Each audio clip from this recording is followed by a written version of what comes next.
J'ai refusé de payer la croisière de 50 000 $ de ma belle-fille. Elle m'a giflé et a crié. Puis, un autre endroit où vivre. Mon fils a hoché la tête. Je te tirerai le meilleur parti possible. Je suis parti sans destination. 2 jours plus tard. Je suis ravi de vous compter parmi nous. Suivez mon histoire jusqu'au bout et indiquez en commentaire la ville d'où vous me regardez pour que je puisse voir. Jusqu'où mon histoire est allée. Je refuse de payer 50 000 $ pour ta croisière. Lilia.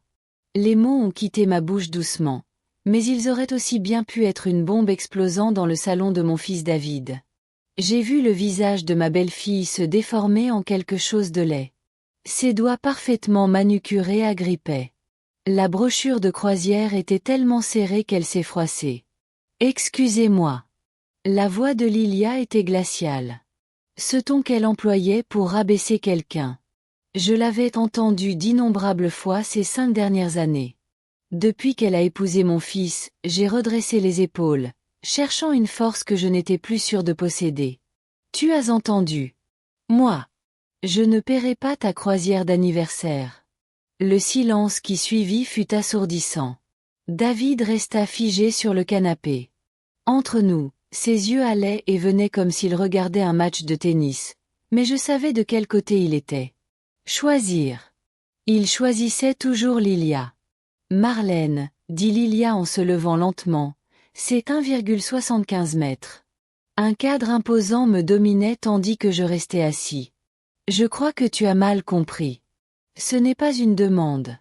Mon cœur s'est mis à battre. Je frappais fort, mais je gardais une voix ferme. J'avais parfaitement compris, et la réponse était non. C'est à ce moment-là que c'est arrivé. Le bruit. Le contact de sa paume avec ma joue résonna dans la pièce comme un coup de feu. La piqûre fut immédiate, irradiant. Sur mon visage et dans mon cou. Je touchai ma joue, sentant la chaleur se propager sous ma peau. Alors trouve un autre endroit où vivre, hurla Lilia, son masque posé tombant enfin. Je suis fatiguée de soutenir une vieille femme égoïste qui ne peut même pas aider sa propre famille. J'ai regardé David, attendant qu'il me défendre, pour dire à sa femme qu'elle avait dépassé les bornes. Au lieu de cela, il hocha la tête. Lentement, en évitant mon regard. Maman, dit-il d'une voix à peine plus forte qu'un murmure. Peut-être. Il est temps que tu trouves ta place. Lily a raison. On t'a porté financièrement pendant trop longtemps. La trahison. C'était plus dur que la gifle. David était mon seul enfant, le bébé que j'avais élevé seul après que son père nous ait abandonnés lorsqu'il. J'avais 3 ans. J'avais fait des doubles journées au restaurant. J'avais tout sacrifié pour lui offrir des opportunités que je n'avais jamais eues. Et ça. C'est comme ça qu'il m'a remercié. Je paie un loyer ici depuis 2 ans, ai-je dit, ma voix. Je tremblais malgré mes efforts pour rester calme. J'ai aidé pour les courses, les factures, et même pour la compte. Ta voiture. Lilia rit d'un rire sec et cruel. Aider? Tu veux dire les misérables 800. Combien de fois par mois contribues-tu? David gagne 6 chiffres. Marlène. Ta petite contribution n'est rien. Alors pourquoi as-tu besoin de mes 50 000 $ pour une croisière? Demandai-je. David finit par regarder. Moi et j'ai vu quelque chose dans ses yeux que je n'avais jamais vu auparavant. Du ressentiment. Parce qu'on le mérite, maman. Lilia et moi travaillons dur. On a mérité des vacances de luxe. Avec mon argent. De l'argent? Tu fais juste des réserves, de toute façon? S'exclama Lilia. Pourquoi tu économises? Tu as 62 ans, tu n'as plus de vie, plus d'amis. Rien. Au moins, laissez votre famille en profiter. Ces mots m'ont profondément blessée, car ils contenaient une part de vérité. Je m'étais isolée. Au fil des ans, surtout après avoir emménagé avec eux, Lilia m'avait lentement mais systématiquement éloignée de mes quelques amis, trouvant toujours des excuses pour ne pas assister à des réunions ou pour empêcher les gens de venir me voir. Je le garde pour urgence, ai-je dit chaque semaine. Eh bien, c'est une urgence, a dit David en se levant. Et croisant les bras. Notre mariage a besoin de ce voyage, maman.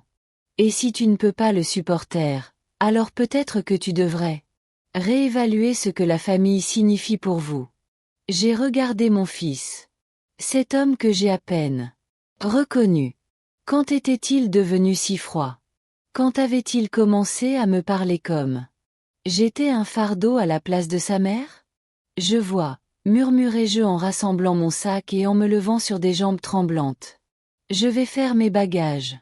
Bien, dit Lilia en se rasseyant sur le canapé avec un sourire satisfait. Et ne croyez pas que vous pouvez nous faire changer d'avis en nous faisant culpabiliser. David est tout à fait d'accord avec moi. Alors que je marchais vers. En montant les escaliers pour faire mes bagages, j'ai entendu la voix de David derrière moi. Maman, attends. Pendant un instant. L'espoir palpitait dans ma poitrine. Peut-être allait-il enfin me défendre. J'aurais besoin de chaque 1 centime de votre part. C'est 50 000 $, plus tout ce que vous avez économisé. Considérez cela comme une compensation pour tout ce que Lilia est. J'ai subvenu à mes besoins au fil des ans. L'espoir s'est éteint instantanément, remplacé par un engourdissement glacial qui s'est répandu dans tout mon être. Corps. Je n'avais pas confiance en moi pour parler, alors j'ai continué à monter les escaliers jusqu'au la petite pièce qui m'a accueilli pendant 2 ans. J'ai vite fait de faire mes valises. Quand on se sent comme un invité, avec ta propre famille, tu n'accumules pas grand-chose. 2 valises et une boîte de photos. Album. C'était tout le contenu de ma vie. Alors que je descendais mes sacs, j'entendais Lilia au téléphone dans la pièce. Cuisine. Sa voix était animée et joyeuse. Oui, maman. Elle a finalement accepté de déménager. Je sais. Je suis tellement soulagée. David et moi pouvons enfin récupérer notre maison. Je m'arrêtai en bas de l'escalier, l'écoutant me dépeindre comme le méchant de son histoire. D'après Lilia, j'avais gracieusement décidé de leur donner leur espace et avait même proposé de les aider à payer leur croisière anniversaire en tant que cadeau d'adieu. David était introuvable quand j'ai atteint la porte d'entrée, probablement caché dans son bureau, trop d'un lâche qui avait fait face à ce qu'il avait fait. J'ai posé mes sacs et j'ai jeté un dernier coup d'œil à la maison où je pensais être. J'ai trouvé un endroit où je me sentais chez moi. L'ironie ne m'a pas échappé. Cette maison avec des comptoirs en granit et des planchers en bois dur avait été achetée avec mon aide. David et Lilia se sont mariés. Je leur avais offert 20 000 $ de mes économies en cadeau de mariage. L'argent que j'avais gagné en nettoyant. Et j'ai servi du café pendant 30 ans. J'ai pris mes sacs et je suis sorti dans l'air frais du soir. Ma voiture, une Honda de 15 ans qui avait connu mieux. Jour, assis dans l'allée comme un vieil ami fidèle. Au moins, il était à moi, payé de mon propre argent. Comme après avoir chargé mes affaires dans le coffre, je me suis rendu compte que je n'avais nulle part où aller. Pas de famille pour m'accueillir, pas d'amis proches. À appeler. Les rares personnes dont j'avais été proche s'étaient éloignées au fil des ans ou avaient été repoussées par la subtile manipulation. Je suis resté assis au volant un long moment, les mains tremblantes, agrippé au volant. À 62 ans. J'étais sans abri, pratiquement seul au monde avec rien d'autre que ma voiture et le peu d'argent qu'il me restait dans mes économies. Compte. Les larmes sont alors venues, chaudes et amères, coulant sur mon visage alors que la réalité de ma situation m'a frappé. Mon propre fils avait préféré la cupidité de sa femme à la sienne. Le bien-être de ma mère. L'enfant pour qui j'avais tout sacrifié m'avait jeté comme une ordure.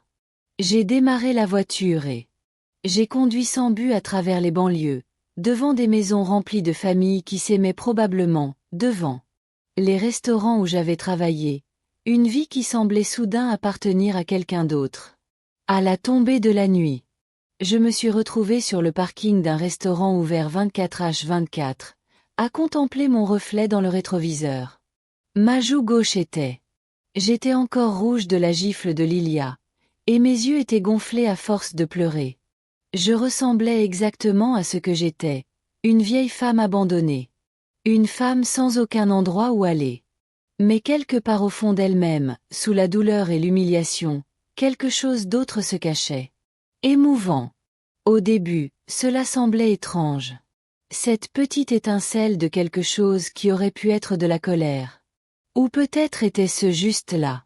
J'ai commencé à comprendre que je méritais mieux que ça. J'ai sorti mon téléphone et vérifié mon solde bancaire. 87 000 $. Pas une fortune, mais plus que ce que Lilia pensait. De l'argent que j'avais économisé en des petits boulots qui m'ont détruit le dos et vieilli mes mains. Je réfléchis toujours. Je construisais quelque chose pour l'avenir de ma famille. Maintenant, j'ai compris la vérité. Je n'avais rien construit pour eux. Je m'étais construit une prison, faite de culpabilité et d'obligation, et le besoin désespéré d'être aimé par des gens qui ne me voyaient que comme une source de revenus. La question était, qu'étais-je? Qu'est-ce que je vais faire? J'ai passé 3 jours à vivre dans ma voiture, à me déplacer de parking en parking, à essayer de comprendre. Que faire ensuite? Les nuits étaient les pires.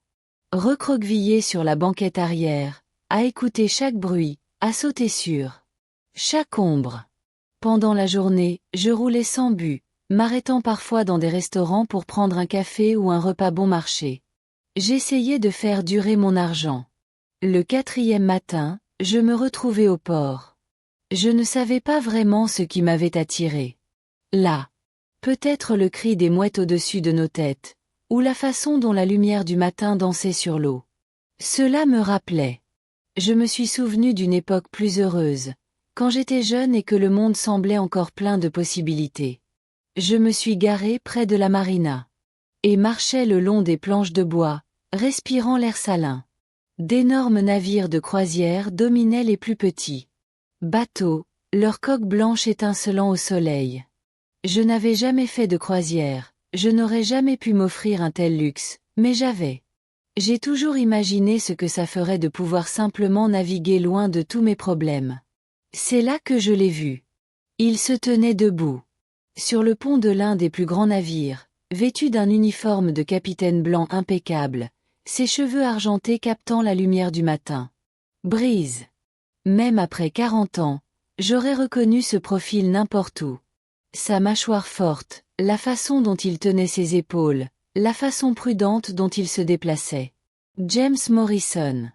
Mon cœur s'est arrêté de battre un instant, puis a repris si fort que je pouvais le sentir dans ma gorge. James Morrison, mon premier amour, l'homme que je pensais épouser avant que la vie ne se complique et ne nous entraîne dans des directions différentes. Je ne l'avais pas vu depuis 1983. Quand nous avions tous les deux 22 ans et pensions avoir tout le temps. Je restais figé sur le quai, hésitant à courir avant qu'il ne me remarque. J'avais probablement une mine affreuse. Après tout, j'avais passé 3 jours dans ma voiture. Mes cheveux étaient attachés en queue de cheval désordonnée et je portais le même jean et le même pull que j'avais mis en quittant la maison de David. Mais avant que je puisse me décider, il a levé les yeux et nos regards se sont croisés. De l'autre côté de l'eau. La reconnaissance fut immédiate. Un sourire s'illumina sur son visage. Ce même sourire qui avait fait battre mon cœur d'adolescent, et il leva la main en signe de salut. Puis il se mit à marcher. Elle longea rapidement le pont du navire en direction de la passerelle. Marlène. Marlène Patterson. Entendre mon nom de jeune fille après tant d'années m'a fait monter les larmes aux yeux. C'est Marlène Cooper maintenant, ai-je répondu. Même en le disant, je me demandais si c'était toujours vrai. Étais-je encore un Cooper si mon fils m'avait renié? James.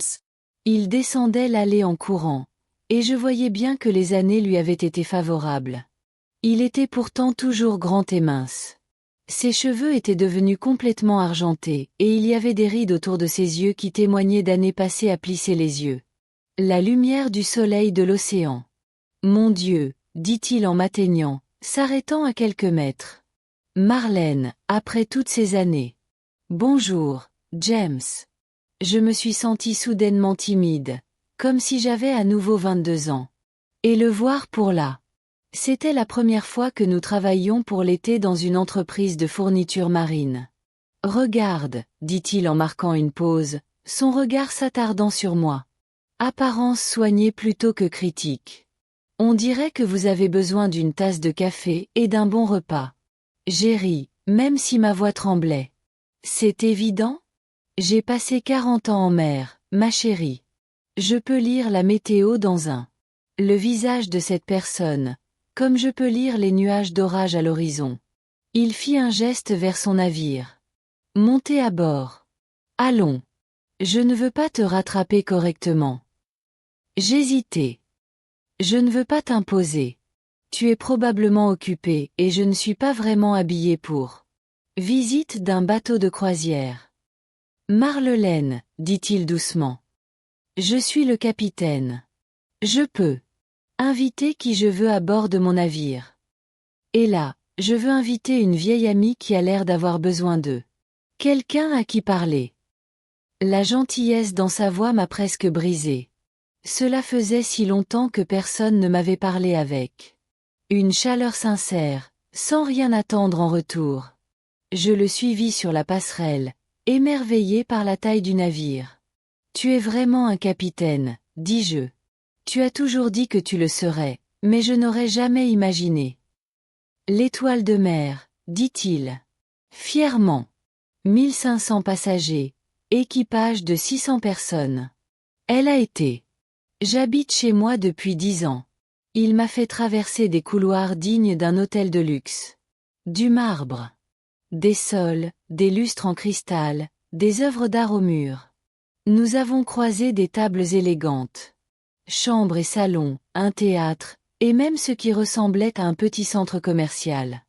C'est incroyable, ai-je soufflé. Attends de voir mes quartiers, dit-il avec un sourire. Privilège du capitaine. La meilleure vue du navire. Sa cabine était en effet magnifique, avec ses baies vitrées donnant sur le port. L'espace était plus grand que la plupart des autres. Appartement avec un coin salon, une table à manger et ce que je pensais être une chambre. Par une porte ouverte. Un café? Demanda-t-il en se dirigeant vers ce qui semblait être une kitchenette entièrement équipée. S'il vous plaît, m'installai-je dans un fauteuil confortable, essayant de comprendre l'idée surréaliste. Ma vie avait pris un tournant. Il y a 4 jours, je vivais avec mon fils, me sentant piégée et sous-estimée. Maintenant, j'étais assise dans les quartiers d'un capitaine de navire, retrouvant l'amour de ma jeunesse. James me tendit une tasse fumante et s'assit en face d'eux. Moi. Alors, dit-il en scrutant mon visage de ses yeux bleus. Qu'est-ce qui t'amène dans mon port? On dirait que tu as été à travers une tempête. J'ai pris une gorgée de café. C'était excellent, bien sûr, et j'ai essayé de trouver par où commencer.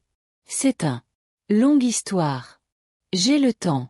On ne part pas avant demain soir. Alors je lui ai dit. Tout sur le départ de Richard quand David était petit, sur le fait d'avoir travaillé à plusieurs emplois pour subvenir à nos besoins, sur David.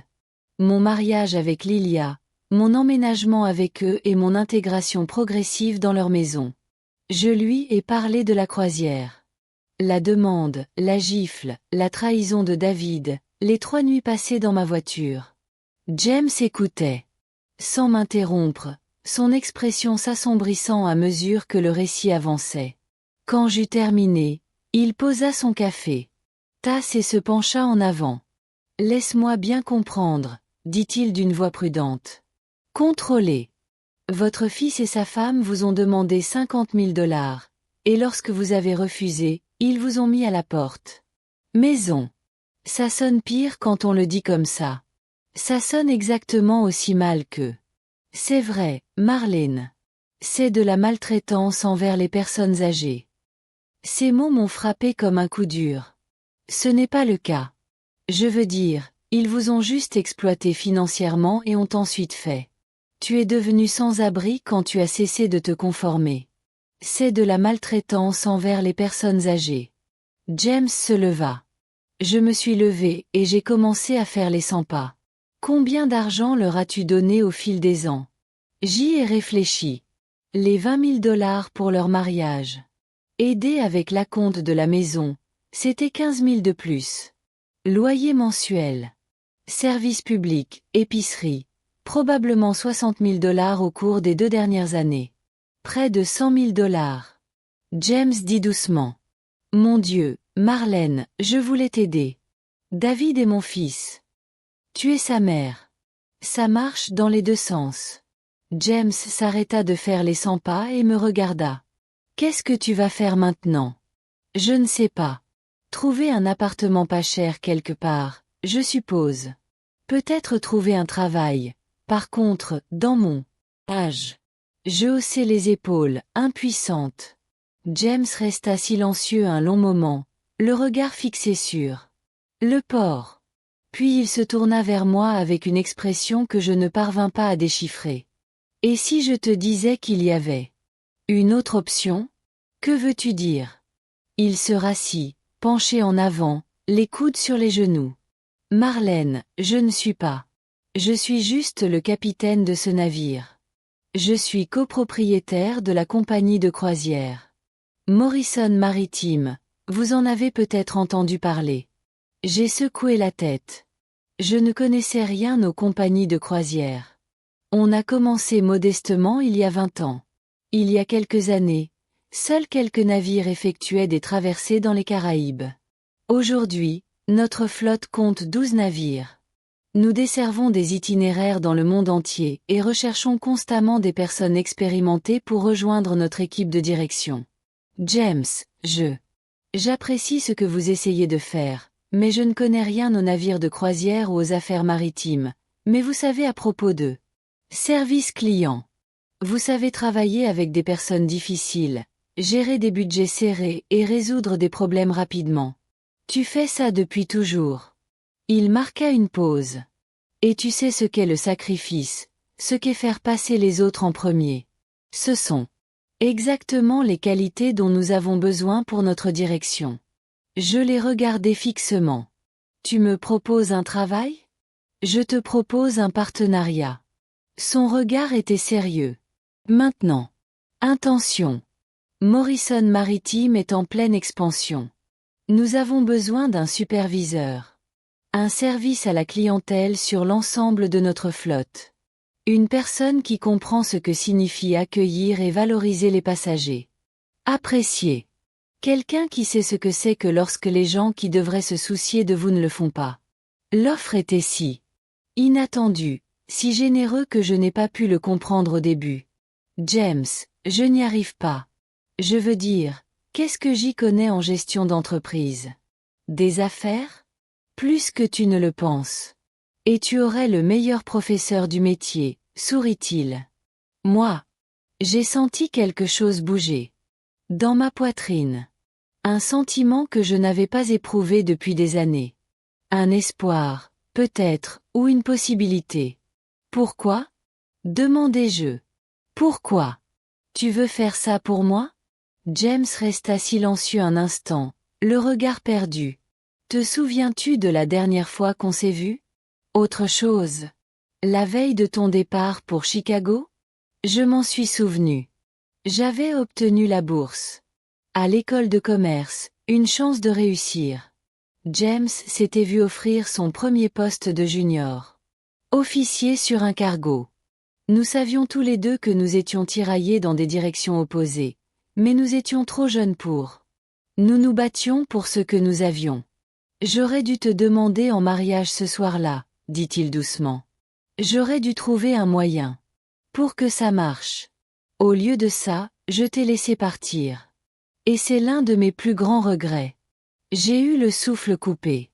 James, je ne dis pas ça pour te mettre la pression ou parce que j'attends qu'il se passe quelque chose de romantique. Je dis ça parce que je n'ai jamais cessé de tenir à toi, Marlène.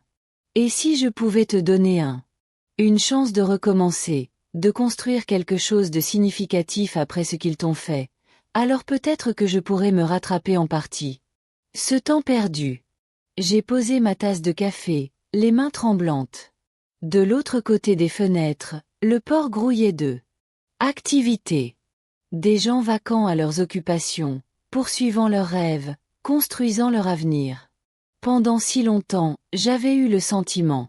Comme si je n'existais qu'au service des rêves des autres, tandis que les miens s'évanouissaient. Je ne sais rien. À propos de partenariats commerciaux, dis-je lentement. Alors, heureusement que tu auras un excellent professeur. James sourit. Qu'en dis-tu, Marlène? Prête à quitter tout ça et à commencer une nouvelle aventure. J'ai regardé autour de moi son élégant cabine. J'ai pensé à ma voiture sur le parking avec tout ce que je possédais entassé dans 2 valises. Puis j'ai pensé à David et Lilia, qui avaient probablement déjà réservé leur croisière, dépensant l'argent qu'ils s'attendaient à m'extorquer. Il était peut-être temps que je cesse d'être la victime de ma propre histoire. Oui, ai-je dit. Je me suis étonné de mon assurance. Oui, je crois. Les 6 suivants. Les semaines passèrent comme un éclair. James ne plaisantait pas quand il disait que j'aurais le meilleur professeur du métier. Le matin, j'arrivais au bureau de Morrison Maritime, un bâtiment étincelant surplombant le port, et je plongeais dans. J'ai tout appris sur le secteur des croisières. Au début, c'était un peu déroutant. Protocole d'accueil et de sécurité. Réglementation, gestion du personnel, relations avec les fournisseurs, alimentation et boissons. Opération. Ma tête tournait à cause des informations, mais peu à peu, des morceaux commença à prendre forme. Les compétences en service client que j'avais développées au cours de mes 30 années de service se sont concrétisées parfaitement à la gestion hôtelière. La gestion budgétaire que j'avais apprise au fil des années à optimiser chaque dollar a soudainement disparu. Optimisation des coûts à l'échelle de la flotte. Vous êtes un expert en la matière, a déclaré James. Un après-midi, alors que nous examinions les enquêtes de satisfaction client du trimestre précédent, nous étions dans son bureau, occupés à examiner les documents. Étalés sur une table de conférence qui m'a probablement coûté plus cher que ce que je gagnais en un an. J'applique simplement. C'est logique, répondis-je, même si je ressentis une pointe de fierté à ces paroles. Les gens veulent. Ils se sentent valorisés. Ils veulent que leurs problèmes soient résolus rapidement et que leur moment soit plus agréable. Ce n'est pas sorcier. Vous seriez surpris de voir combien de personnes dans ce secteur oublient cela, a déclaré James en souriant. Ils se laissent prendre au piège. Marge bénéficiaire et indicateur d'efficacité. Et nous oublions que notre métier est de créer des souvenirs. J'avais séjourné dans un appartement de fonction près des bureaux, un beau 2 pièces avec vue sur l'eau. James assura qu'il était temporaire. Moi, jusqu'à ce que je décide où je voulais vivre définitivement. La liberté de faire ce choix me semblait encore surréaliste. Au cours de ma formation, James a officialisé le partenariat. J'ai signé les papiers qui me rendaient actionnaire à 25% de Morrison Maritime, avec pleine autorité sur les opérations de service à la clientèle. Mon investissement était les 50 000 $ que j'avais refusé de donner à Lilia. De l'argent qui travaillait désormais pour moi au lieu de financer le luxe de quelqu'un d'autre. Tu es sûr de ça? Demanda James alors que nous étions assis dans le bureau de l'avocat. C'est un risque énorme pour toi. Le plus grand risque que j'ai jamais pris, c'est de te laisser. Tu es parti il y a 40 ans, avait-il répondu. Je ne referai pas cette erreur. La tension amoureuse entre nous. C'était impossible à ignorer, mais nous prenions tous les deux notre temps. Nous dînions ensemble presque tous les soirs, parfois dans de bons restaurants, parfois juste à emporter dans son appartement. On parlait pendant des heures du passé, de là. Affaire, sur tout sauf ce qui se développait entre nous. J'étais différent maintenant. Je le sentais dans ma façon de. Je me suis comporté, avec l'assurance qui transparaissait dans ma voix lors des réunions d'affaires. Pour la première fois depuis des décennies.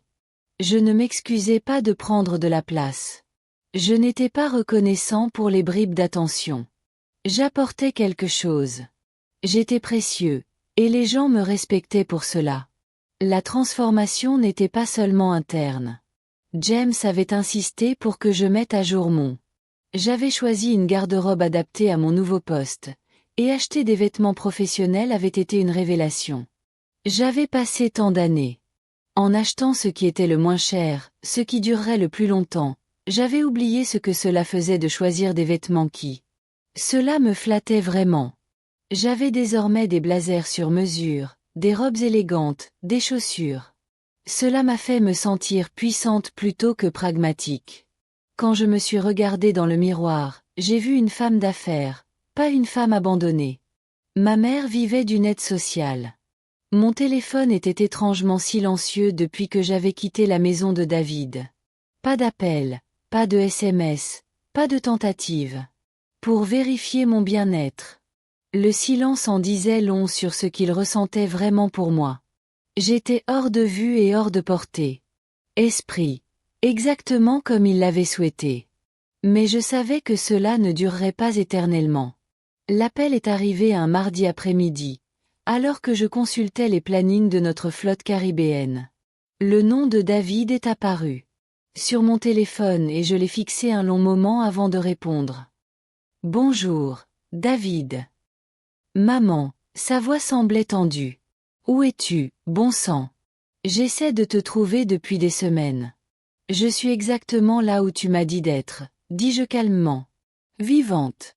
Ma propre vie. Écoute, à propos de cette nuit-là. Lilia se sent mal de la façon dont les choses se sont déroulées. On se sent mal toutes les deux. Pourquoi ne viens-tu pas? On peut en parler comme des adultes? J'ai failli rire. Rentre à la maison, David. Tu as été très clair. Je n'ai pas de maison avec toi. Ne dramatise pas, maman. Tu sais, on ne le pensait pas comme ça. On était juste stressés. À propos d'argent, et tu as décidé que c'était à moi de régler ton stress. J'ai gardé un ton neutre. Professionnel. Quoi? As-tu besoin de quelque chose, David? Il y eut un silence. On a besoin de. Écoute, on a des problèmes de trésorerie. L'investissement de Lilia. Ça n'a pas marché comme prévu. Et quel investissement? Encore une pause. Elle a pris de l'argent de nos économies pour investir dans la start-up de son ami.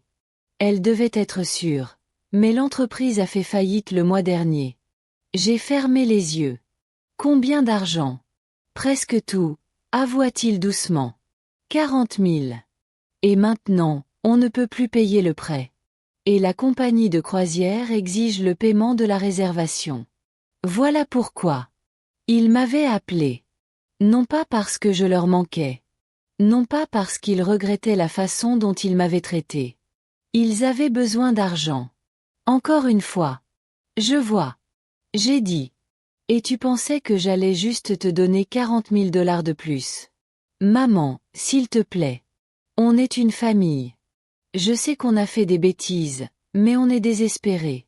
La banque parle de saisie. Et si on ne peut pas payer cette croisière, Lilia va me quitter. Elle dit qu'elle. On ne peut pas épouser un échec financier. L'ancienne Marlène se serait sentie coupable. Elle se serait empressée de réparer les dégâts. Leur problème. Elle aurait sacrifié sa propre sécurité pour les tirer d'affaire une fois de plus. Mais je n'étais plus l'ancienne Marlène. David, je veux que tu m'écoutes très attentivement. J'ai dit, je ne suis pas. Je ne te donnerai pas d'argent. Ni pour ton prêt immobilier, ni pour ta croisière, ni pour quoi que ce soit. Maman, tu ne comprends pas. Je comprends parfaitement. Lilia et toi avez dépensé vos économies dans un investissement risqué sans consulter personne. Vous avez fait de mauvaises affaires. Décision financière.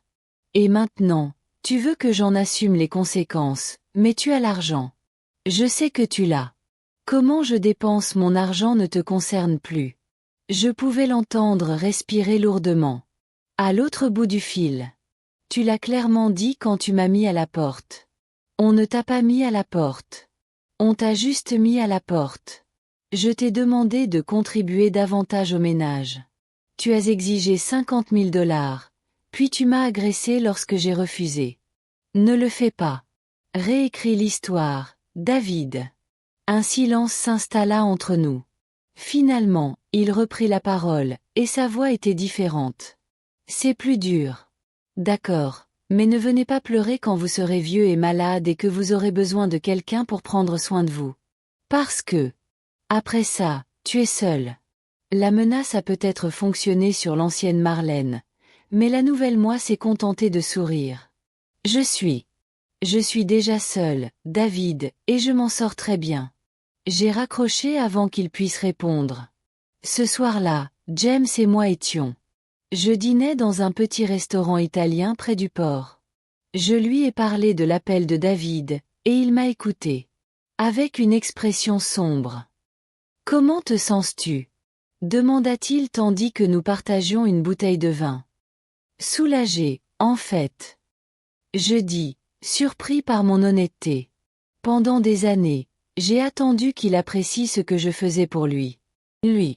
Je n'arrêtais pas de penser que si je donnais juste assez, si je sacrifiais assez, il finirait par. Il ne me voit pas comme une simple source d'argent. Et maintenant, je sais que ça n'arriverait jamais. Il ne me voit pas. Comme sa mère. Il me voit comme son plan de secours. Et j'en ai assez d'être le plan de secours de qui que ce soit. Plan. James tendit la main par-dessus la table et prit la mienne. Je suis fier de toi. La simplicité. Les mots comptaient plus pour moi que n'importe quel grand geste. À quand remonte la dernière fois où quelqu'un a été fier de moi? À quand remonte la dernière fois? Il était temps que quelqu'un voie ma force plutôt que mon utilité? Il y a autre chose, dit James, son pouce. Je trace des motifs sur mes articulations. J'ai reçu un appel aujourd'hui de notre service réservation. Quelqu'un a réservé sur le Sea Star pour la croisière dans les Caraïbes du mois prochain. M et Madame David Cooper. Mon cœur. Arrêtez. Ils ont réservé la croisière même sans mon argent. Apparemment, ils avaient trouvé l'argent quelque part. Des cartes de crédit, probablement. L'expression de James était soigneusement neutre. La croisière qu'il ne pourrait pas se permettre 150 000. Je le fixai, assimilant cette information. Ils vont partir. Votre navire. Sur le nôtre, il semble que oui. James m'a serré la main. La question est, que veux-tu faire? J'y ai longuement réfléchi. David et Lilia embarqueraient sur ce navire. Ils s'attendaient à des vacances de luxe, probablement financées par un emprunt qu'ils n'avaient aucun moyen réaliste de rembourser. Ils se pavanaient. Autour des ponts, prendre des selfies au bord de la piscine, se plaindre du service si leur serviette n'était pas assez moelleuse, et ils n'auraient aucune idée que la femme qu'ils avaient abandonnée, la mère qu'ils avaient utilisée et rejetée, était désormais copropriétaire d'eux. L'entreprise même qui leur offrait leurs vacances. Je veux être là, ai-je finalement dit. Pas pour causer des problèmes, pas pour les affronter. Je veux juste voir qui j'étais vraiment pour eux, maintenant que je sais qui je suis vraiment pour moi-même. James hocha la tête. Lentement. Le Sea Star lance un nouveau programme de service à la clientèle le mois prochain. Ce serait l'occasion idéale pour. Le nouveau vice-président des services aux clients sera à bord pour observer les opérations de première main. Service à la clientèle? J'ai haussé un sourcil. Avec effet immédiat, a dit James en souriant. Si vous êtes intéressé par la position. J'ai regardé autour de moi, dans le restaurant, les autres convives qui profitaient de leur soirée sous les lumières du port. Scintillaient à travers les fenêtres. Il y a 6 semaines, je dormais dans ma voiture. Abandonné et seul. J'étais désormais chef d'entreprise, vice-président. Une femme avec des choix de pouvoir et un avenir. Je suis très intéressé, ai-je dit. James leva son verre de vin. À de nouveaux commencements. À de nouveaux commencements. J'acceptai en faisant un témé. Verre contre le sien. Mais tandis que nous buvions, je pensais déjà à la croisière. À propos de David et Lilia montant sur notre bateau, croyant toujours que j'étais la femme faible et désespérée qu'ils avaient bousculée. Ils n'avaient aucune idée de ce dans quoi ils s'embarquaient, et j'avais l'intention de maintenir les choses ainsi, au moins pendant un certain temps. L'impatience montait déjà, un mélange de nervosité et d'excitation que je n'avais pas ressenti depuis des années. Pour la première fois de ma vie, je n'allais pas être la victime de l'histoire de quelqu'un d'autre. J'allais être l'auteur de la mienne. Le matin de l'embarquement, je me tenais sur le pont du Seastar, regardant les passagers affluer sur les passerelles. Le chaos organisé de l'embarquement des navires de croisière était quelque chose que j'avais appris à apprécier au cours du mois dernier. 1500 personnes, toutes. Ils étaient impatients de partir en vacances et s'attendaient tous à ce que tout se passe parfaitement. Je vivais à bord du navire depuis 2 ans. Semaines maintenant, apprenant chaque détail des opérations de l'intérieur. Ma cabine était sur le même pont que celui de James, relié par un couloir privé dont nous n'avions pas parlé, mais que nous avons tous deux apprécié. Notre relation s'était naturellement approfondie au cours de ces semaines en mer, comme si nous reprenions une conversation qui avait été interrompue il y a 40 ans. Là, dit James en désignant un couple qui remontait la passerelle B, votre fils est belle fille. Mon estomac se serra en apercevant David et Lilia. Même à cette distance, je pouvais voir celle de Lilia. Ses bagages de marque, ses cheveux soigneusement coiffés, la façon dont elle faisait des gestes impérieux aux porteurs qui manipulaient leur sac. David marchait derrière elle, paraissant plus vieux que ses 37 ans, les épaules affaissées avec ce que je reconnaissais maintenant comme le posture d'un homme essayant constamment de plaire à quelqu'un qui ne peut pas être satisfait. Il ressemble exactement à ce que j'imaginais, murmura James. Je lui avais montré des photos de mon téléphone, les quelques photos de famille qu'il me restait. Il les avait étudiées avec l'intensité d'un stratège militaire. Ce qui n'était pas loin de la vérité. Nous avions soigneusement planifié cette journée. Souviens-toi, dit-il en se tournant vers moi. Vous êtes maintenant Marlène Morrison, vice-présidente du service à la clientèle. Pour autant que l'on sache, vous effectuez des observations de routine des procédures d'embarcation. Marlène Morrison. J'ai commencé à utiliser ce nom il y a une semaine, après que James l'ait proposé. Pour des raisons professionnelles, avait-il dit, même si nous savions tous les deux. Cela signifiait plus que cela. Ce nom était comme une armure protégeant la nouvelle femme que j'étais devenue des vieilles blessures de l'ancien. Marlène était à mes côtés. Je descendis sur le pont principal, vêtu de mon impeccable bleu marine. Blazer avec le logo Morrison Maritime, mon badge d'employé bien visible. Je me suis positionné près du bureau des services à la clientèle, apparemment en train de réviser les procédures d'enregistrement, mais en réalité j'attendais. Ce moment, je l'appréhendais et l'attendais à la fois depuis des semaines. Il a fallu 1 heure avant que je les voie. Lilia est arrivée. D'abord, bien sûr, elle arpenta l'atrium comme si elle était la maîtresse des lieux. Elle portait une robe d'été blanche qui devait coûter plus que ce que je gagnais en 1 mois, et son nouveau bracelet en diamant captait la lumière du lustre en cristal. Au-dessus de nos têtes. David le suivit, regardant autour de lui avec l'expression écarquillée de quelqu'un qui n'avait jamais fait de croisière auparavant. Malgré tout, j'éprouvais une pointe d'affection maternelle. Il avait cette même expression quand j'étais enfant quand nous allions dans un endroit spécial, le zoo, la foire du comté, partout où son père avait. Ils ne l'ont jamais emmené. Ils se sont adressés au service client, une plainte naissant déjà sur les lèvres de Lilia. Excusez-moi, dit-elle à Maria, notre responsable du service à la clientèle, mais il semble y avoir une erreur dans notre affectation de cabine. Nous avions réservé une suite avec balcon, mais on nous a placés dans une cabine minuscule. Pièce intérieure. Maria vérifiait son ordinateur avec la patience exercée de quelqu'un qui a affaire à des personnes ayant droit à des passagers toute la journée. Je vous montre la cabine 4127, qui est en effet une cabine intérieure. Correspond à votre confirmation de réservation. C'est impossible, rétorqua Lilia. J'ai expressément demandé une suite avec balcon. Je comprends votre frustration, madame. Voyons quelles améliorations pourraient être apportées. Disponible. Les doigts de Maria volaient sur son clavier. J'ai quelques cabines avec balcon. Disponible, mais des frais de surclassement de 800 $ par nuit seront appliqués. Pour un séjour de 7 nuits. Croisière, ça coûterait 5600 $, interrompit David, la voix tendue. Nous. Je ne peux pas me le permettre. Lilia se retourna brusquement pour le fusiller du regard. Ne me fais pas honte, David. On prend le surclassement, Lilia. On a déjà utilisé toutes les cartes de crédit pour payer ce voyage.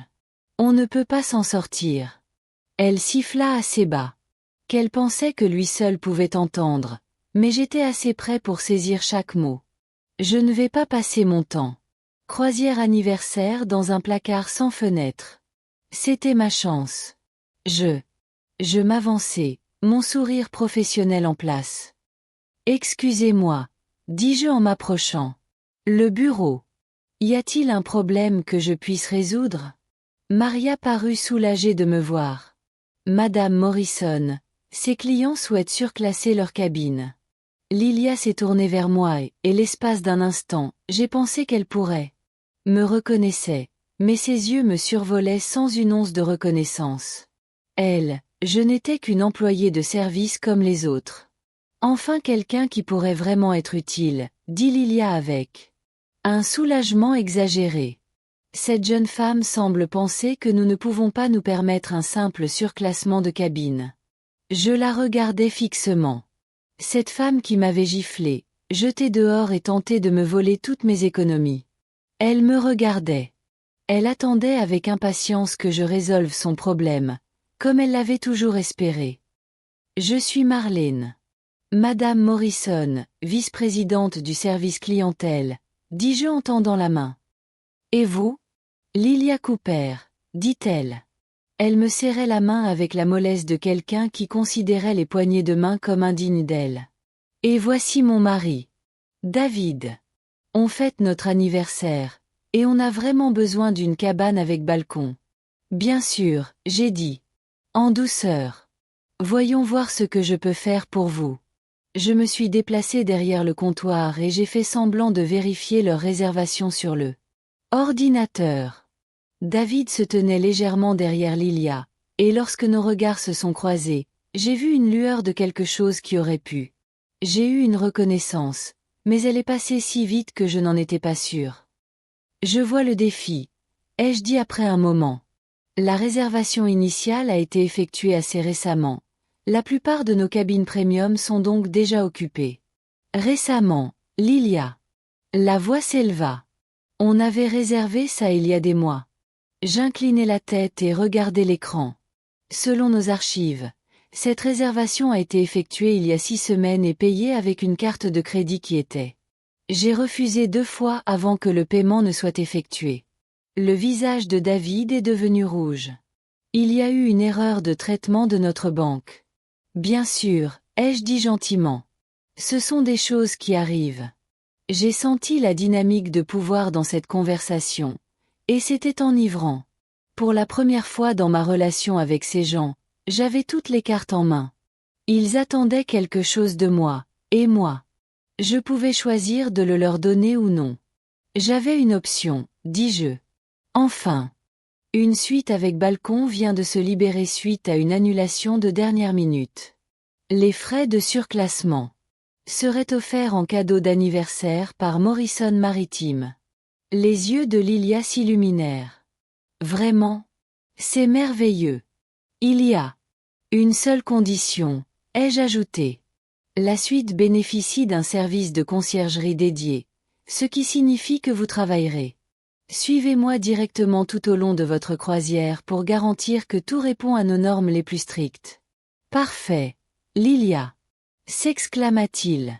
Nous apprécions l'excellent service. J'ai souri. Excellent. Maria vous trouvera. Vos nouvelles clés de cabine sont réglées. La suite se trouve sur le pont 12 et je pense qu'elle vous conviendra parfaitement. Votre anniversaire. Tandis que Maria procédait au changement de cabine, Lilia se pencha vers moi.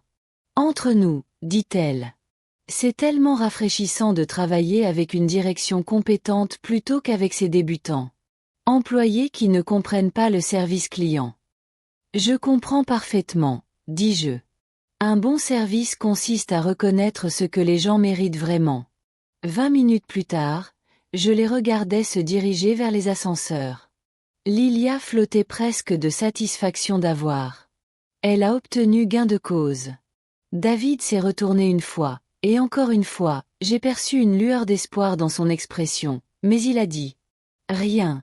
Il suivait simplement sa femme comme il le faisait depuis des années. Je retournai au pont où James se trouvait. Ils attendaient avec un sourire entendu. Comment ça s'est passé? Demanda-t-il. Il n'avait aucune idée de qui. Je le suis, dis-je. Bien que je ressentais un mélange complexe d'émotions, de soulagement, de satisfaction. Mais aussi une profonde tristesse que mon propre fils n'ait pas reconnu sa mère. Êtes-vous? Ok. J'y ai réfléchi. Je crois. C'est étrange de les voir comme ça. Ils sont exactement ceux que j'ai toujours su qu'ils étaient, mais d'une certaine manière, c'est différent quand on ne dépend pas d'eux pour n'importe quoi. James hocha la tête. Le pouvoir change de perspective. Ils sont dans la suite Sunrise maintenant, dis-je. Celle avec les caméras. Nous avons choisi cette suite en particulier.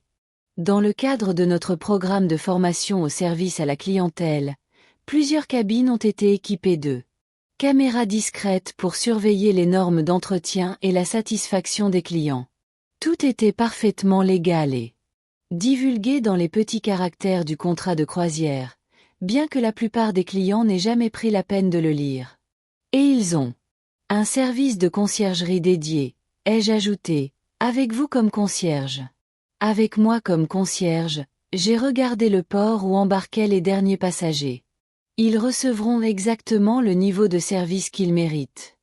La sirène du navire a retenti, signalant notre départ. J'ai regardé l'équipage du quai se préparer à larguer les amarres qui nous maintenaient attachés au rivage. Bientôt, nous serions en mer, un bateau flottant. Ville avec 1500 passagers et 600 membres d'équipage, tous sous le commandement de James.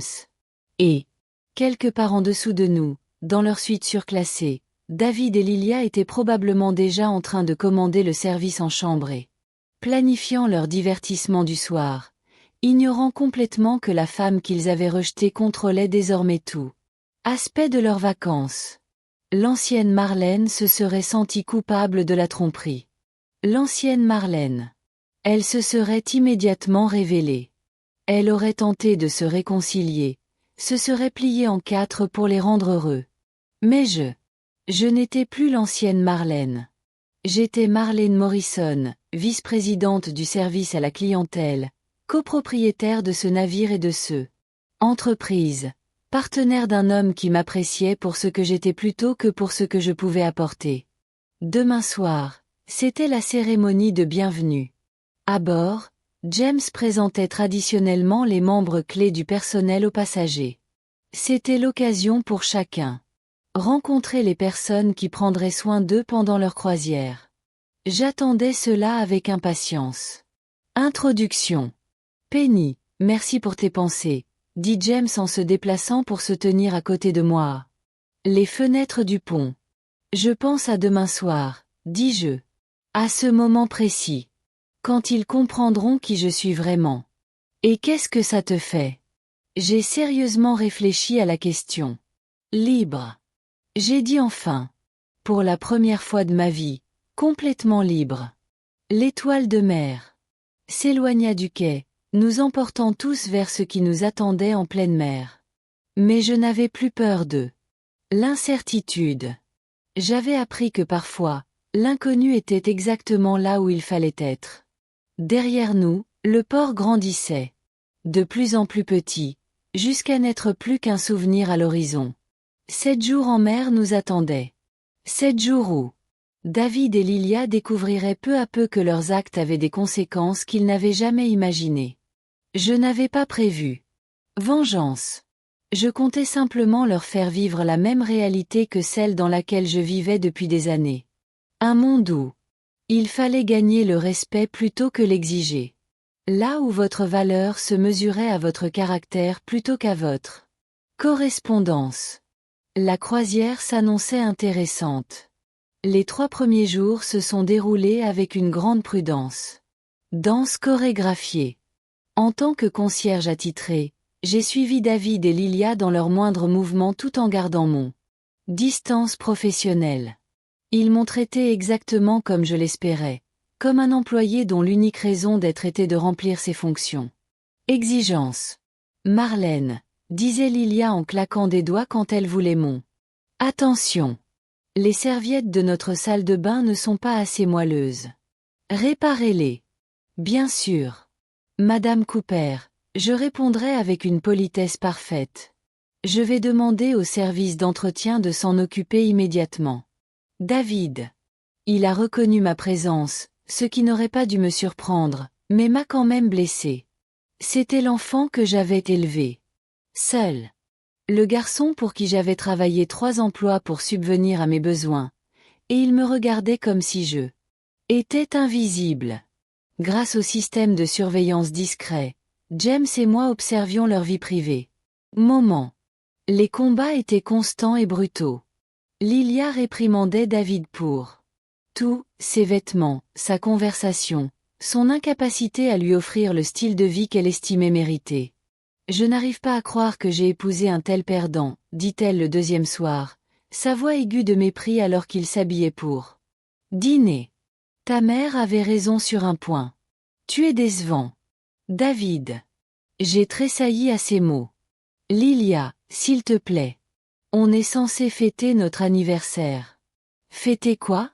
5 ans. De médiocrité. 5 ans à prétendre être quelqu'un que l'on n'est pas. Elle se détourna du miroir où elle se trouvait. Appliquer du rouge à lèvres. Au moins, quand ta mère nous finançait, on pouvait garder une certaine dignité. Elle viendra. Elle est toujours là, dit David chaque semaine. Elle le fait toujours. Non, elle ne le fera pas. Elle est devenue égoïste dans sa vieillesse. Typique. Lilia ramassa son sac. Bon, au moins ça. La croisière est payante. Après cela, nous allons devoir procéder à de sérieux changements. J'ai suivi cet échange depuis le bureau de la sécurité. James était à côté de moi. Il m'a doucement serré l'épaule. Tu penses toujours avoir fait le mauvais choix? Demanda-t-il. Je secouai la tête. La femme. Cet écran n'était pas celui de quelqu'un que je connaissais vraiment. J'avais eu des aperçus de sa cruauté, mais je m'étais toujours trouvé des excuses. J'ai toujours blâmé le stress ou les circonstances. Maintenant, je découvrais sa vraie nature, et c'était encore plus laid que je ne l'avais imaginé. Le 3e jour, l'incident qui allait tout changer se produisit. J'étais dans la salle à manger. J'étais en train d'observer le service du déjeuner lorsque j'ai entendu des voix fortes à l'autre bout de la salle. Lilia était debout à sa table, gesticulant avec colère vers l'un de nos peseurs. Une jeune femme nommée Carmen, qui effectuait sa première croisière. Contrat. C'est totalement inacceptable. La voix de Lilia résonna dans la salle à manger, provoquant. Passager se retourne et fixe. J'ai commandé ma salade avec vinaigrette à part, et tu l'as apportée habillée. Tu ne comprends pas l'anglais? Carmen, dont son anglais était excellent, mais il y avait un léger accent de ses Philippines natales. Elle s'excusa abondamment. Je suis désolée, madame. Je peux vous apporter une nouvelle salade tout de suite. Non, ce n'est pas suffisant, rétorqua Lilia. Je veux parler à votre responsable. Ce genre d'incompétence est précisément la raison pour laquelle des gens comme vous ne devraient pas travailler dans l'hôtellerie. Des gens comme toi. Cette phrase m'a frappé comme un coup de poing. J'avais déjà entendu ce ton, adressé à moi d'innombrables fois. Mais l'entendre viser Carmen, une jeune femme travailleuse qui envoie de l'argent chez elle pour subvenir aux besoins de sa famille, m'a rempli. Avec rage. David était assis en silence à la table, évitant tout contact visuel avec quiconque. Y compris sa femme. Il était gêné par son comportement, mais trop faible pour s'en empêcher. Je me suis dirigé vers leur table.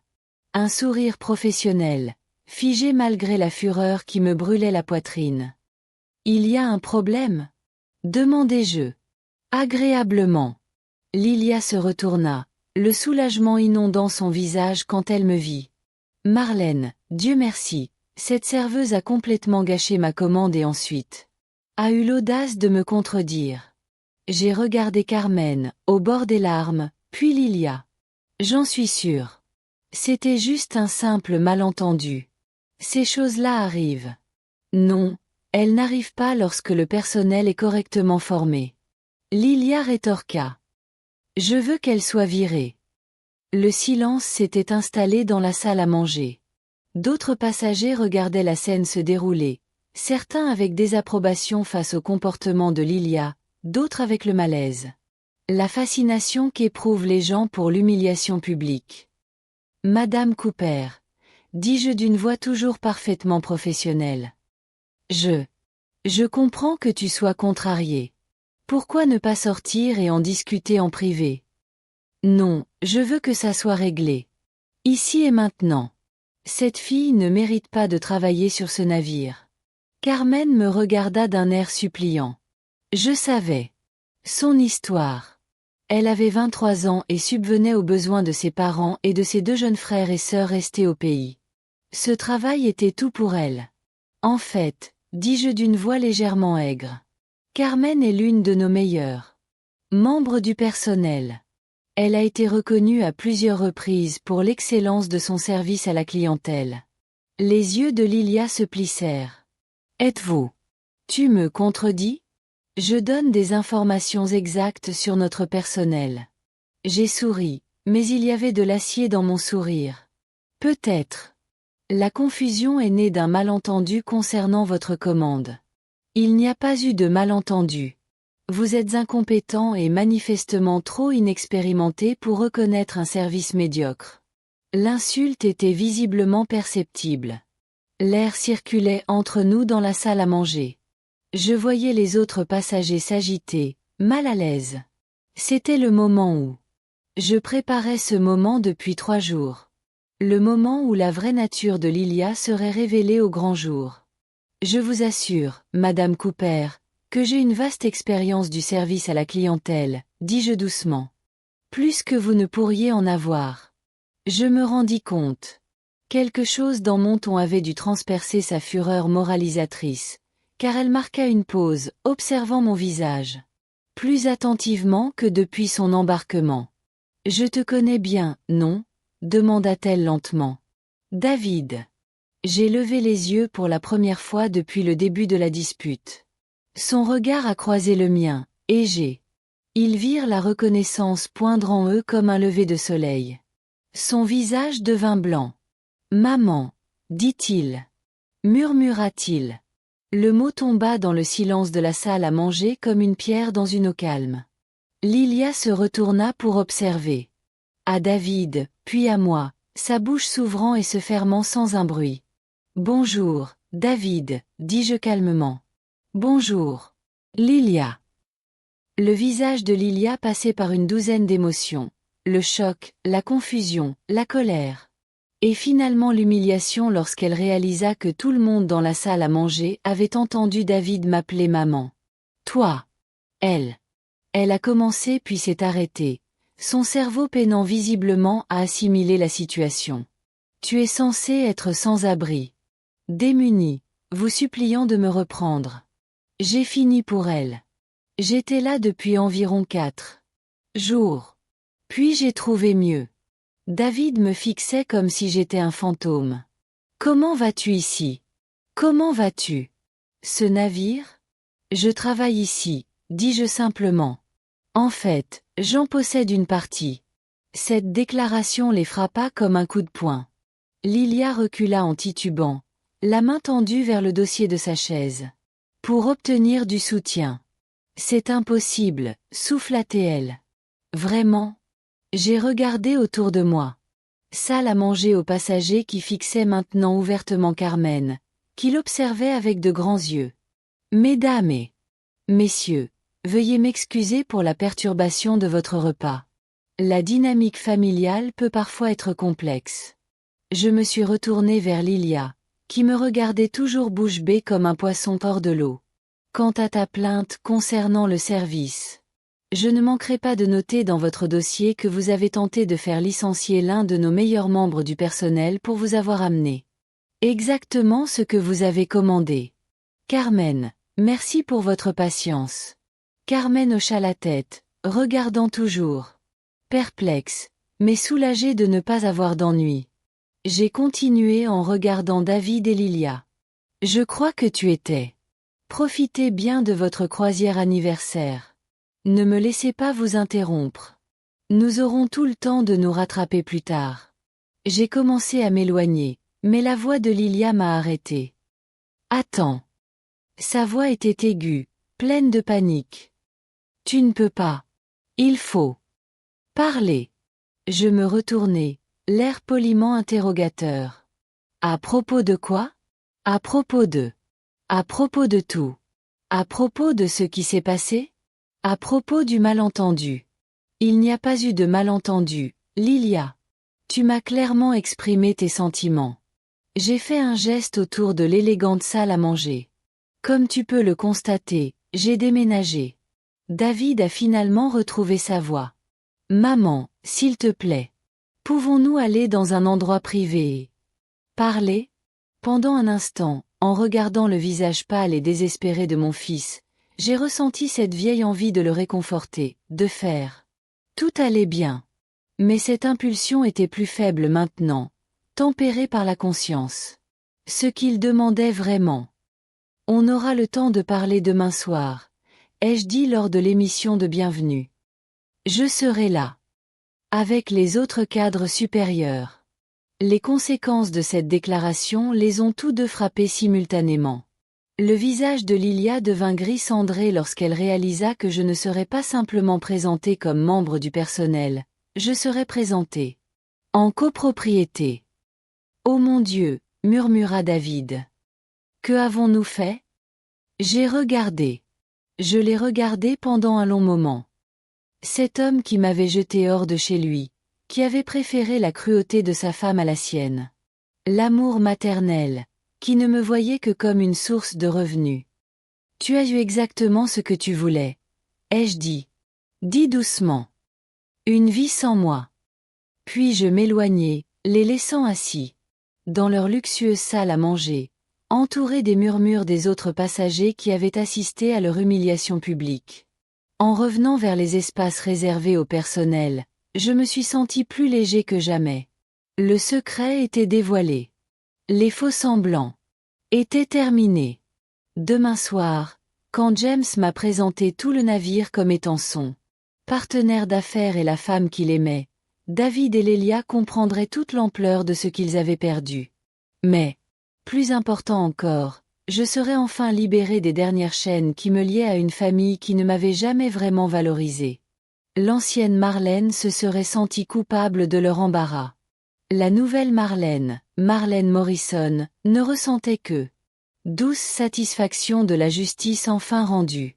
Ce soir, je dînerai avec James dans les quartiers du capitaine. Planifier notre avenir ensemble. Demain soir, je serai sur scène en tant que partenaire égal dans un empire commercial, aimé et respecté par un homme qui voyait ma valeur, et David et Lilia s'asseyaient. Le public, comprenant enfin que ces actes avaient des conséquences qu'ils n'auraient jamais pu imaginer. Le théâtre était bondé pour le spectacle de Bienvenue à bord. 1500 passagers ont rempli les sièges en velours rouge, tous vêtus de leurs costumes de croisière. Parurent, impatients de profiter du spectacle de la soirée. Depuis les coulisses, je pouvais entendre le bourdonnement des conversations, le tintement des verres de champagne, l'anticipation. L'énergie qui a toujours précédé ces événements. Je me tenais dans les coulisses, vêtu d'une élégante robe de cocktail bleu marine signée James. M'avait aidé à choisir. Sophistiquée, sûre d'elle, belle. La femme dans le miroir ne ressemblait en rien à la mère brisée et abandonnée qui avait dormi dans sa voiture 2 mois auparavant. Elle ressemblait à Quelqu'un qui avait sa place sur cette scène. Quelqu'un qui avait gagné sa place dans le monde. Tu es prêt? James? Demanda-t-il en ajustant son uniforme. En tant que capitaine, il ouvrait le spectacle et présentait les membres clés du personnel, moi y compris. Plus près que jamais à tout, ai-je répondu, en faisant comprendre. À travers un trou dans le rideau, j'ai pu apercevoir David et Lilia au 3e rang. Ils s'étaient mis sur leur 31 pour la soirée. Probablement leurs plus beaux vêtements, achetés pour cette croisière hors de leurs moyens. David consultait son téléphone avec nervosité. Tandis que Lilia restait assise à côté de lui, figée, le visage marqué par une anxiété à peine maîtrisée. Ils avaient essayé de me contacter. 3 fois depuis l'incident d'hier à la salle à manger. Appel à ma cabine, message laissé au service client, même. Une tentative de me coincer près de la piscine. Je les avais tous évités, maintenant mes obligations professionnelles tout en restant juste hors de portée. Laissez-les mijoter. Laissez-les s'interroger. Laissez-les expérimenter. La même incertitude avec laquelle j'avais vécu pendant des années. Les lumières s'éteignirent et James monta sur scène sous un tonnerre. Applaudissements. Il était magnifique dans son uniforme de capitaine, autoritaire et confiant lorsqu'il accueillait les passagers. À bord du Sea Star. Mesdames et messieurs, sa voix portait aisément à travers le théâtre. Bienvenue dans ce que je vous promets une croisière inoubliable. Ce soir, je vous présente quelques-unes des personnes exceptionnelles ceux qui font la magie de notre navire. Il nous a présenté le chef cuisinier, le directeur de croisière, le directeur de l'hôtel. Chacun d'eux a reçu de chaleureux applaudissements pour sa prestation. Je l'ai observé depuis les coulisses, le cœur battant. Régulièrement, calmement. C'était mon moment, l'aboutissement de tout ce que j'avais travaillé. Vers. Et maintenant, continua James, sa voix prenant une chaleur particulière. Je veux présenter une personne très spéciale à notre famille Morrison Maritime. Accueillez notre vice-président du service à la clientèle et mon associé, Marlène Morrison. Les applaudissements qui m'ont accueilli à mon entrée sur scène étaient chaleureux et sincères. Mais je ne regardais pas le public. Je regardais directement David et Lilia, observant leur visage. La réalité de ma transformation les frappa de plein fouet. Lilia resta bouche bée. David devint blanc comme un linge. Autour d'eux, d'autres passagers applaudissaient poliment, inconscients du drame familial qui se jouait. Au 3e rang. Marlène a rejoint notre compagnie il y a 2 mois, poursuivit James, sa main trouvant la mienne alors que j'atteignais la sienne. Côté, apportant des décennies d'expérience dans l'hôtellerie et une passion pour s'assurer que chaque client se sente valorisé. Apprécié. C'est aussi la femme que je vais épouser. Cette dernière déclaration a provoqué une vague de surprise et de joie dans tout le monde. Public. Les passagers adoraient le romantisme et l'idée que le capitaine trouve l'amour. Avec son associé était exactement le genre d'histoire dont il se souviendrait longtemps après la fin de la croisière. Mais dans le 3e. David semblait malade. James se pencha et m'embrassa tendrement. Une douce déclaration d'amour. Et notre engagement. Le public a applaudi et acclamé avec enthousiasme.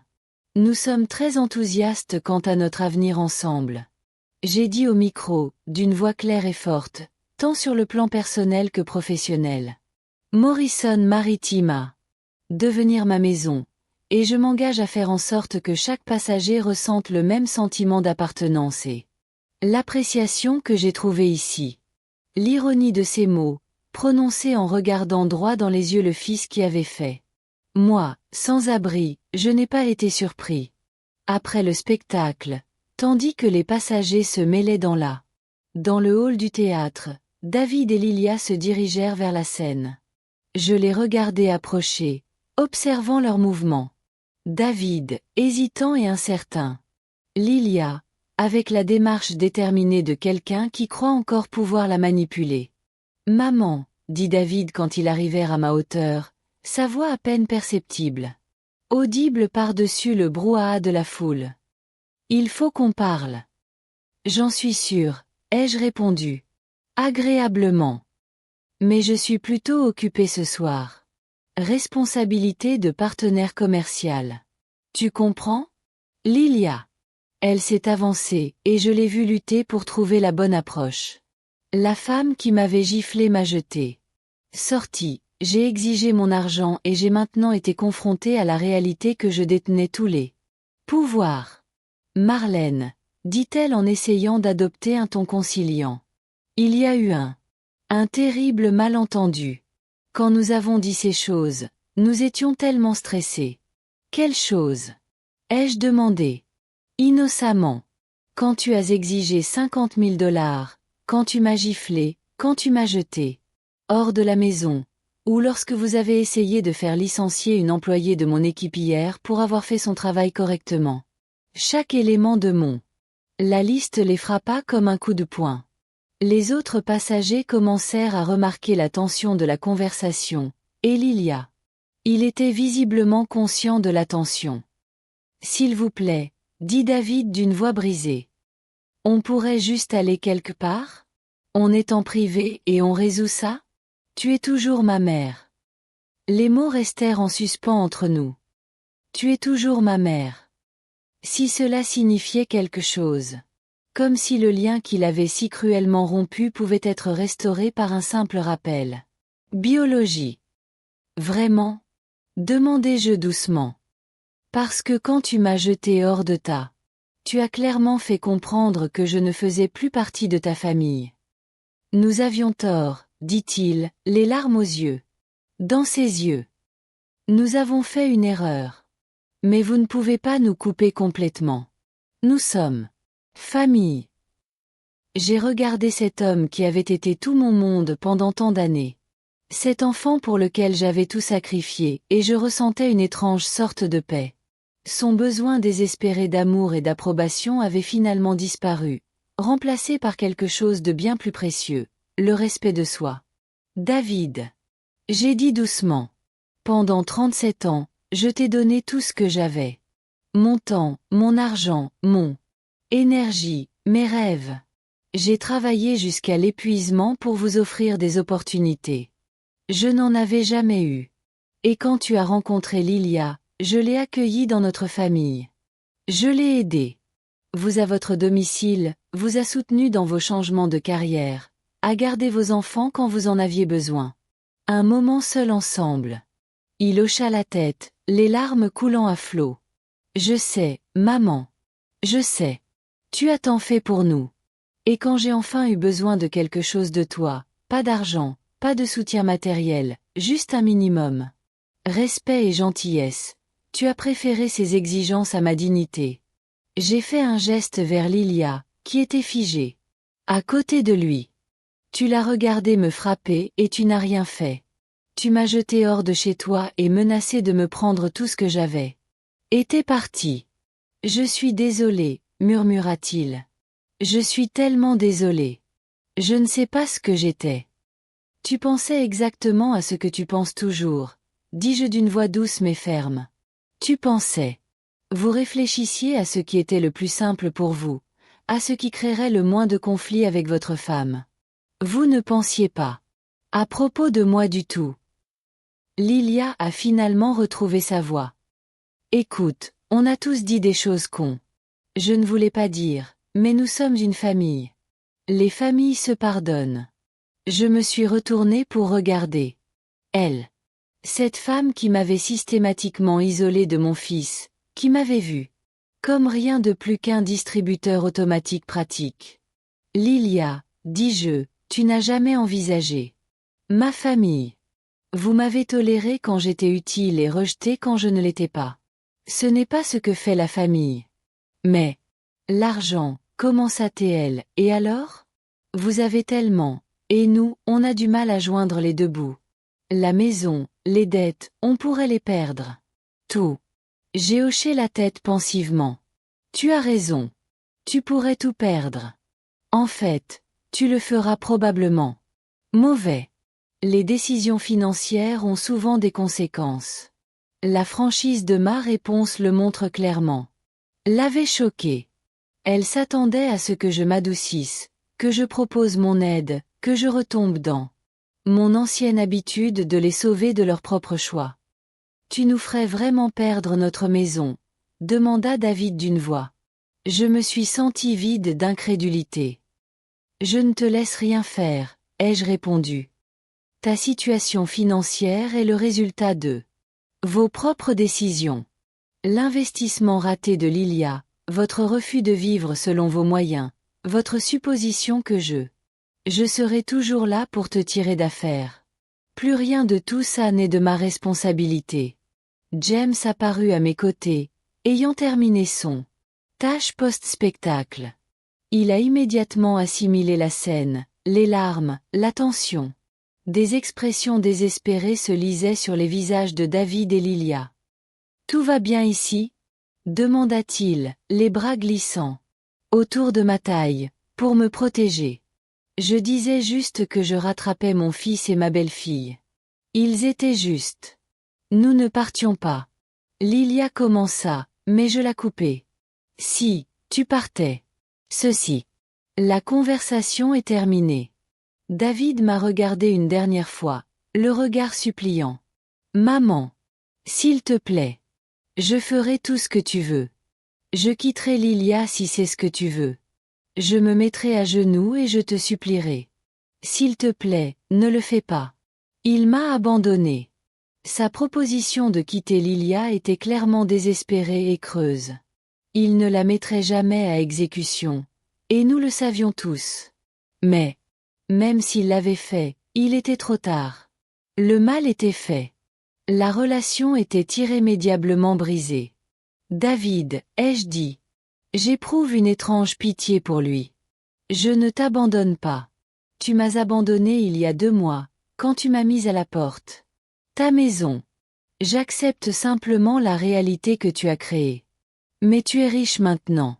Tu as tout ce dont tu as besoin. Oui. Oui. J'ai une entreprise qui me passionne, un homme qui m'aime et me respecte. Et un avenir plein de possibilités. J'ai tout ce dont j'ai besoin et, plus important encore, j'ai des gens dans ma vie qui apprécient moi pour ce que je suis, et non pour ce que je peux apporter. J'ai regardé autour de moi dans la salle. Hall d'entrée où les passagers profitaient de leur soirée avec les membres du personnel qui étaient devenus mes collègues et amis à James, dont l'amour m'avait aidé à me rappeler ma propre valeur. C'est ma famille maintenant, ai-je dit. Dis simplement. Ces mots frappèrent David comme un coup physique. Il tituba en arrière. La finalité de mon rejet me frappait enfin. Tu ne peux pas penser ça, murmura-t-il. Je le peux et je le fais. J'ai pris la main de James, sentant la chaleur et la force de son soutien. J'en ai assez d'être ton filet de sécurité, David. J'en ai assez. Je sacrifie mon bonheur pour le tien. J'en ai assez de prétendre que les liens du sang sont plus importants que la simple décence humaine. Lilia fit une dernière tentative désespérée. Et les petits-enfants? Tu ne veux pas être grand-mère un jour? Cette question était censée me toucher là où ça faisait le plus mal, pour me rappeler toutes les expériences futures que je manquerais. Mais, au lieu de la douleur, je n'ai ressenti que du soulagement. Tous les enfants que tu pourrais avoir, ce serait toi qui les élèverais, ai-je dit. Compte tenu de tes valeurs et de priorités, je pense qu'il serait mieux sans mon influence. Sur ce, je me suis détourné d'eux et me suis dirigé vers la sortie. James était à côté de moi, derrière nous. J'entendais la voix de Lilia monter dans panique. David est de plus en plus désespéré. Mais je ne me suis pas retourné. Nous sommes sortis sur la terrasse où l'air nocturne des Caraïbes était chaud et doux. Le navire sillonnait les eaux sombres vers notre prochaine destination, laissant derrière lui un sillage de une mousse phosphorescente se dessinait derrière nous. Comment te sens-tu? Demanda James en m'entraînant dans ses bras. J'ai réfléchi sérieusement à la question. Libre, ai-je finalement dit. Pour la première fois de ma vie d'adulte, totalement gratuite. Des regrets? J'ai pensé à David et Lilia, probablement de retour dans leur cabine maintenant, comprenant enfin que leurs actions. J'ai eu des conséquences permanentes. J'ai pensé aux petits-enfants que je ne rencontrerai peut-être jamais, aux réunions de famille. Je n'y assisterai jamais, je romprai à jamais les liens traditionnels. Aucun, dis-je, et je le pensais. James m'embrassa alors, tendrement et tendrement saoulé. Étoile des Caraïbes. Quand nous nous sommes séparés, il souriait. Alors, que veux-tu faire de toute cette liberté? J'ai regardé. L'océan sans fin s'étendant jusqu'à l'horizon, plein d'îles que nous explorions ensemble, d'aventures que nous partagerions, entreprises que nous bâtirions côte à côte. Tout, dis-je.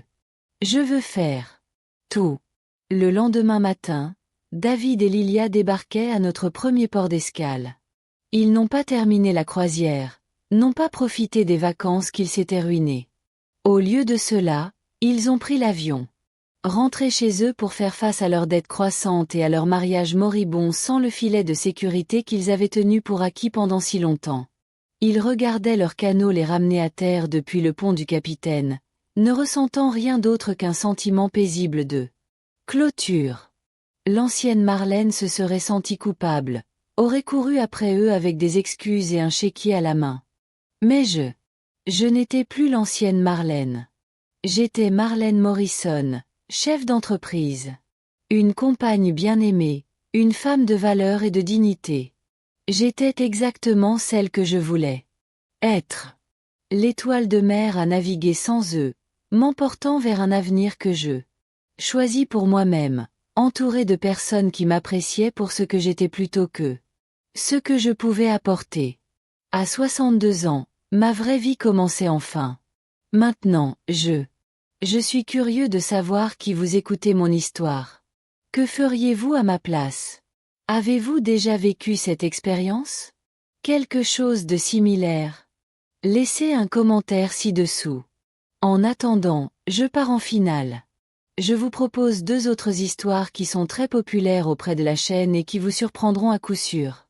Merci d'avoir. En regardant jusqu'ici. Tu l'as regardé me frapper et tu n'as rien fait. Tu m'as jeté hors de chez toi et menacé de me prendre tout ce que j'avais. Et t'es parti. Je suis désolé, murmura-t-il. Je suis tellement désolé. Je ne sais pas ce que j'étais. Tu pensais exactement à ce que tu penses toujours, dis-je d'une voix douce mais ferme. Tu pensais. Vous réfléchissiez à ce qui était le plus simple pour vous, à ce qui créerait le moins de conflits avec votre femme. Vous ne pensiez pas à propos de moi du tout. Lilia a finalement retrouvé sa voix. Écoute, on a tous dit des choses cons. Je ne voulais pas dire, mais nous sommes une famille. Les familles se pardonnent. Je me suis retournée pour regarder. Elle. Cette femme qui m'avait systématiquement isolée de mon fils, qui m'avait vue comme rien de plus qu'un distributeur automatique pratique. Lilia, dis-je, tu n'as jamais envisagé ma famille. Vous m'avez toléré quand j'étais utile et rejeté quand je ne l'étais pas. Ce n'est pas ce que fait la famille. Mais l'argent, commença-t-elle, et alors? Vous avez tellement, et nous, on a du mal à joindre les 2 bouts. La maison, les dettes, on pourrait les perdre. Tout. J'ai hoché la tête pensivement. Tu as raison. Tu pourrais tout perdre. En fait, tu le feras probablement. Mauvais.